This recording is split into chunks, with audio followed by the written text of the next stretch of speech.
মাকে নিয়ে আমার খুব গর্ব ছিল। আমার জন্মের সময় আমি তো জন্মাইনি, সুতরাং জন্মদাত্রী বলে নয়, আসলে মা খুব গুছিয়ে বলতে পারত জন্মের গল্প। মা বলতো সেই জ্যোৎস্নায় ফুটফুটে রাতের কথা, যখন আমি আসব বলে চাঁদ ঢুকে পড়েছিল আমাদের কুঁড়ে ঘরে, আর কোথা থেকে যেন একটা চক্রধর সাপ আমারই মাথার পাশ দিয়ে চলে গেল ক্ষমা দেখিয়ে।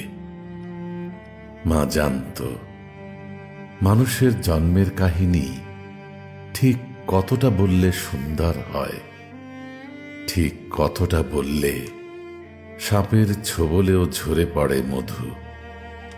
সেজন্যে বেমালুম চেপে গিয়েছিল রক্তে ভেসে যাওয়া নিজের সেই যায় যায় অবস্থার কথা, নারীর ভিতরে যন্ত্রণার কথা।